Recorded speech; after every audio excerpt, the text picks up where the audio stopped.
اعمال کا اجر و ثواب ملنے میں اور اجر و ثواب کی کمی میں انسانوں کے نیتوں کا اور اس کی سچائی اور نیتوں میں فساد کا بہت بڑا دخل ہے۔ جس طرح انسان کی نیک نیتی ہوتی ہے، انسان کے نیت کے ساتھ اگر اس میں کھوٹ پایا جائے تو اس کے اجر میں کمی واقع ہوتی ہے۔ تو اسی طرح اس حدیث میں ایک اہم بات یہ ہے کہ عمر ابن الخطاب رضی اللہ تعالیٰ عنہ کا یہ کہنا کہ سمعت رسول اللہ صلی اللہ علیہ وسلم، کہ انہوں نے نبی کریم صلی اللہ علیہ وسلم سے بغیر کسی واسطے کے، یعنی ڈائریکٹ یہ حدیث سنی ہے، ڈائریکٹ سمعت رسول اللہ صلی اللہ علیہ وسلم، لیکن اس کے باوجود اس حدیث کا معاملہ یہ ہے کہ یہ عمر ابن الخطاب رضی اللہ تعالی عنہ کے علاوہ کسی اور سے یہ روایت ثابت نہیں ہے، صرف اس کے راوی عمر ابن الخطاب رضی اللہ تعالی عنہ ہے، یعنی وہ منفرد ہیں، لیکن ان کے منفرد ہونے کے باوجود یہ اس حدیث کی مقبولیت پر امت کا اتفاق ہے۔ اور اسی طرح اخلاص نیت کے حوالے سے اگر ہم بات کریں تو یہ حدیث واضح کرتی ہے کہ کوئی بھی عمل اس وقت تک قبول نہیں ہوگا جب تک کام کرنے والا اللہ کی رضامندی کو مقصود نہ سمجھے، اس میں کوئی دکھاوا نہ ہو، دنیاوی فائدہ نہ ہو، ریاکاری کا پہلو نہ ہو، تبھی وہ عمل اللہ کے یہاں مقبول ہے۔ اور اسی طرح اس حدیث کے فوائد کی جب ہم بات کریں تو ایک دوسرا اہم فائدہ یہ ہے کہ اس حدیث میں انما الاعمال بالنیات جب کہا گیا تو اس میں جتنے قلبی اعمال ہیں، اعمال قلبیہ سے مراد کیا ہے؟ اللہ پر توکل کرنا، اللہ کی طرف رجوع کرنا، خشیت الہی، یہ جتنے بھی اعمال جس کا تعلق دل سے ہے، اللہ پر بھروسہ کرنا، اللہ پر توکل کرنا، اللہ کا ڈر، اللہ کی ذات سے امید لگانا، یہ اعمال القلبیہ جسے ہم کہتے ہیں، وہ تمام اعمال انما الاعمال میں شامل ہیں۔ اور اسی طرح اعمال النطقیہ، جیسے انسان زبان سے ادا کرتا ہے، تسبیحات کا کرنا، اذکار کا کرنا، تلاوت کا کرنا، یہ تمام اعمال نطقیہ بھی انما الاعمال میں شامل ہیں۔ اور اسی طرح اعمال جوارح، اعمال جوارح سے مراد ایسے کام جس میں جو ہاتھوں اور پیروں سے انجام دیے جاتے ہیں، مسجد کی طرف جانا، اور اسی طرح حج کے سفر پر مشقت برداشت کرنا، بدنی اعمال بھی اس میں شامل ہیں۔ اور نیت کی جمع نیات ہے۔ نیت کا معنی کیا ہے؟ قصد اور ارادے کا نام ہے۔ جب ہم کسی بھی لفظ کی شرح کریں تو ایک لغتاً شرح ہوتی ہے اور ایک اصطلاحاً شرح ہوتی ہے۔ لغتاً اس کی شرح یہ ہے کہ قصد کرنا، ارادہ کرنا، اسے کہتے ہیں النیہ۔ اور شرعی طور پر نیت کی تعریف یہ ہے کہ العزم علی فعل العبادت تقربا، کسی بھی کام کے کرنے کا عزم کرنا اللہ کے تقرب کے حصول کے لیے، اللہ کے تقرب کے حصول کے لیے جو ہم عزم اور ارادہ کرتے ہیں اسے کہتے ہیں النیہ۔ تو یہ ہوئی بات انما الاعمال بالنیات کی لغتاً اور اصطلاحاً اس کی شرح۔ اور اس میں بتایا گیا کہ جتنے بھی اعمال القلبیہ، نطقیہ اور اعمال الجوارح، یہ سب کے سب اس میں شامل ہیں۔ اب دیکھیے، کوئی بھی جو بات ہوتی ہے اگر اس کو مثال کے ذریعے سمجھائیں تو آسانی سے سمجھ میں آتی ہے۔ تو اللہ کے رسول صلی اللہ علیہ وسلم نے اعمال کا دار و مدار نیتوں پر ہے، اس حدیث کو، اس جملے کو ایک مثال کے ذریعے سمجھایا۔ اور وہ مثال کیا ہے؟ جیسے اللہ کے راستے میں ہجرت کرنا، اللہ کے راہ میں جو بلاد الکفر ہے اس بلاد الکفر سے بلاد الاسلام کی طرف جانا، اسے ہم ہجرت کہتے ہیں۔ جو صحابہ کرام نے انجام دیا. اور یقین مانیے ہجرت کی شریعت میں بہت اہمیت ہے. جب اسلامی کیلنڈر کی جب بات آئی عمر رضی اللہ تعالیٰ عنہ کے زمانے میں، ایک اسلامی تاریخ کی شروعات کی جب بات آئی تو لوگوں نے بہت سے مثالیں دی کہ اللہ کے رسول کی پیدائش کو ہم بنیاد بنائیں گے، اللہ کے رسول صلی اللہ علیہ وسلم کے نبی بنائے جانے والی تاریخ کو ہم اہمیت دیتے ہیں، وہاں سے اسلامی تاریخ کی شروع کرتے ہیں.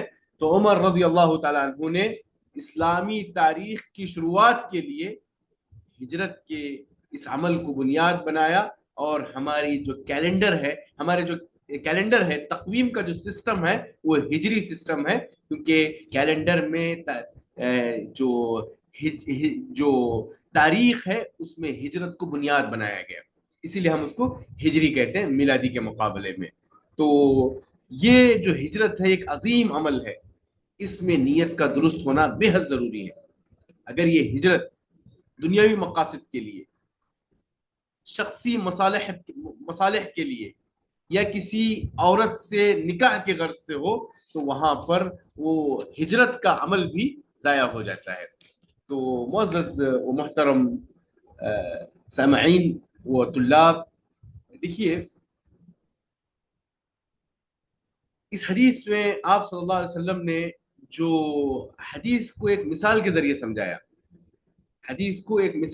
سمجھایا، اس میں دعات، علماء و طلباء کے لیے ایک پیغام یہ ہے کہ معلمین و علماء و دعات اور ٹیچرز جو ہے نا، جب وہ کسی چیز کی وضاحت کریں یا ایکسپلین کریں یا شرح کریں تو انہیں چاہیے کہ وہ ایگزامپلز کے ذریعے، مثالوں کے ذریعے، قصوں کے ذریعے، یعنی قصے بھی وہ قصے جو صحیح روایتوں سے ثابت ہوں، ایسے واقعات اور قصوں اور مثالوں کے ذریعے وہ اپنی بات رکھیں، کیونکہ اس سے بات کی اہمیت بڑھ جاتی ہے.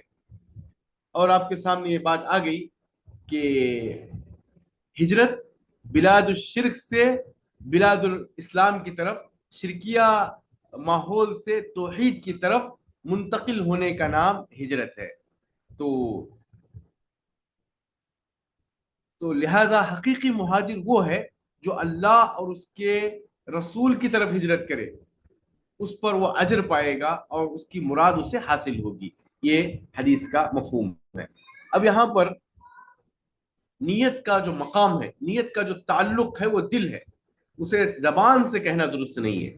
دیکھیے اکثر ہم نماز کے لیے نیت کرتے ہیں اور بہت سے عبادات میں نیت کرتے ہیں، یہ نیت دل اس کا محل ہے، تو نیتیں جو ہیں وہ دل سے ہونی چاہیے. ہاں الا یہ کہ کچھ مقامات پر آپ صلی اللہ علیہ وسلم نے زبان سے نیت کی ہے. مثلا آپ حج پر جا رہے ہیں، وہاں پر زبان سے نیت ثابت ہے، اللہم لبیک حجن. عمرے پر جا رہے ہیں، اللہم لبیک عمرتن. آپ قربانی کر رہے ہیں، بسم اللہ اللہ اکبر. آپ قبر میں تدفین کر رہے ہیں، بسم اللہ علی ملت رسول اللہ. ایسے مواقع جہاں پر زبان سے نیت ثابت ہے وہاں ہم زبان سے نیت کریں گے، اور جہاں صرف آپ صلی اللہ علیہ وسلم نے دل سے نیت کی ہے وہاں پر ہم دل کی نیت صرف دلی طور پر نیت کر کے اکتفا کریں گے، وہاں زبان سے دہرانے کی کوئی ضرورت نہیں ہے. دیکھیے یہاں ایک اور اس حدیث کا فائدہ یہ ہے کہ اگر کوئی انسان ایک اچھے کام کی شروعات کرتا ہے، اس کی نیت نیک تھی، اس کا پکا ارادہ تھا، لیکن کسی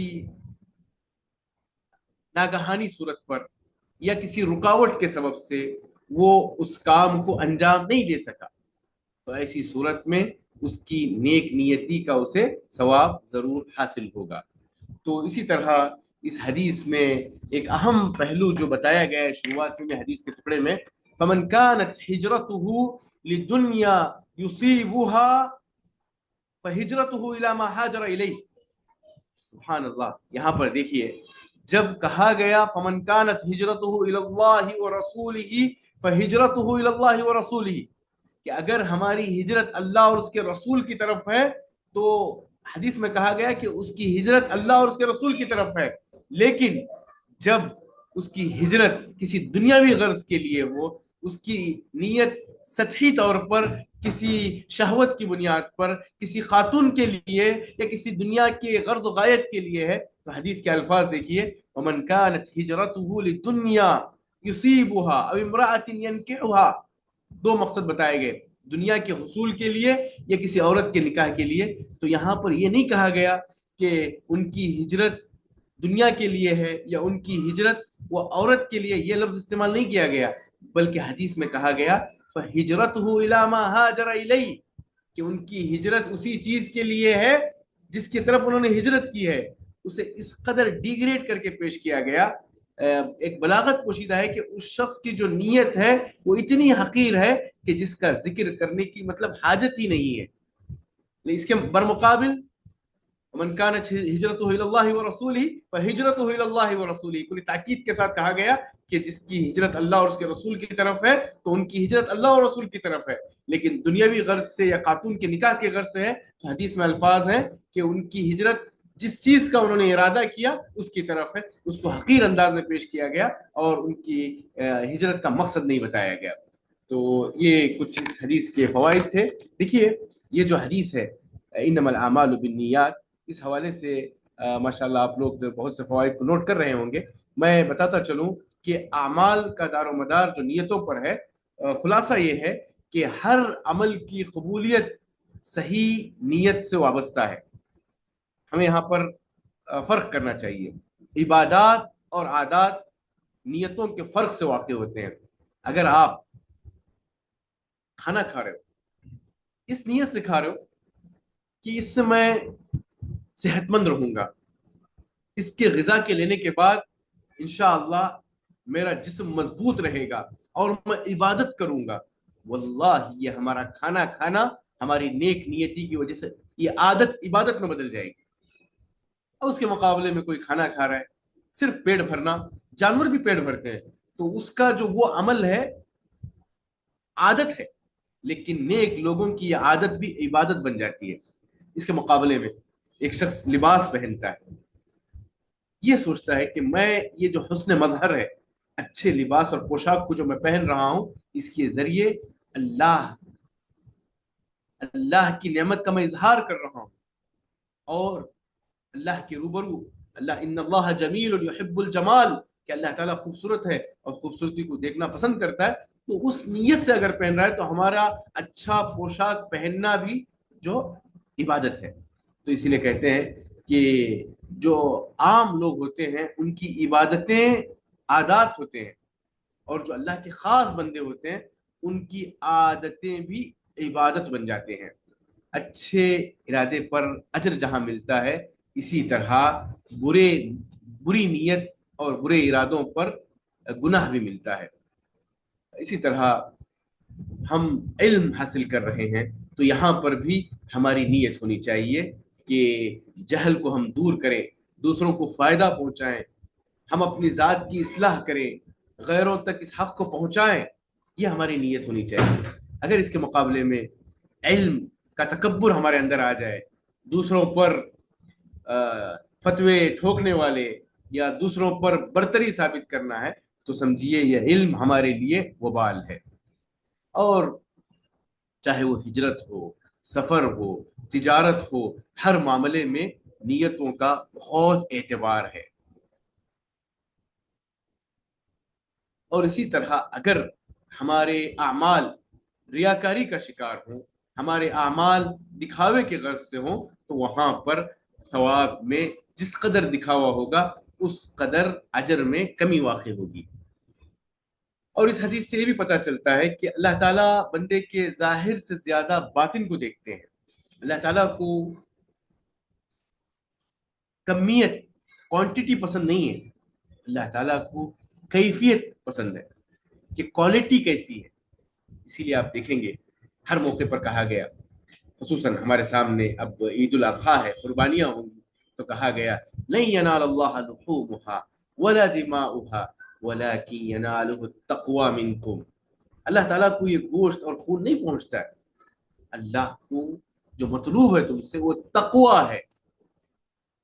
یا ایھا الذین آمنوا کتب علیکم الصیام کما کتب علی الذین من قبلکم